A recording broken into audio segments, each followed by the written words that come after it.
In the stillness of a golden Kansas morning, where wheat fields stretched endlessly like a sea of hope, 17-year-old Ellie Mae Harper wiped the grease off her hands and looked up at the sky. The smell of diesel, the hum of cows in the distance, and the ache in her arms were all she had ever known.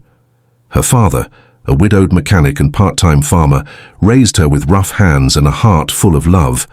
He couldn't give her riches, but he gave her something far greater: belief. Every night Ellie would lie on the barn roof, staring up at the stars, dreaming of galaxies beyond and what lay above her father's old tractor.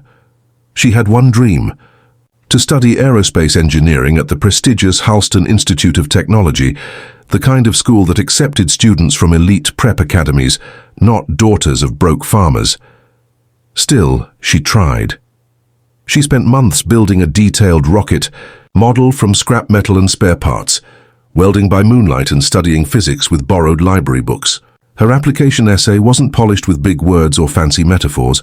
It was raw, honest.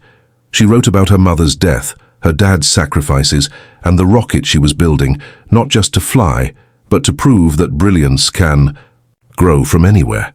The rejection email came on a windy afternoon. "We regret to inform you." She read it once, twice, then dropped her phone and sat quietly on the porch. Her father didn't say much. He just placed a rough hand on her shoulder. "Sometimes the world can't see what's in front of them," he whispered. But Ellie didn't quit. She poured herself into her project with new fire, not to impress a college, but to finish what she started. She uploaded a video of her DIY rocket test on a small science blog. What she didn't know was that someone from NASA happened to be scrolling that night. The footage was shaky, filmed with her dad's ancient camcorder, but the math, the design, the sheer ingenuity, that was undeniable. Days later, a black SUV pulled up outside the Harper farm. Out stepped Dr. Sandra Lewis, a NASA propulsion specialist. She introduced herself to Ellie with a soft smile. "We'd like to learn more about your rocket," she said. Ellie blinked, thinking it was a joke. It wasn't. The NASA team stayed in town for 3 days, watching, asking questions, stunned that a farm girl with no formal training had engineered a functioning mini-thruster out of junkyard parts. They didn't just admire her talent, they admired her spirit. But what truly moved them was what Ellie said when asked why she did it. "I just wanted to show kids like me that we're not broken because we're poor.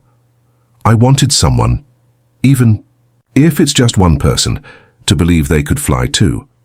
That quote went viral. By the end of the month, she was on national news. NASA offered her a scholarship to their internship program, and Halston Institute, the same one that rejected Hermie, sent her a letter begging her to reconsider. She declined. Instead, Ellie created a non-profit to teach rural kids about science and engineering, using scraps and simple tools.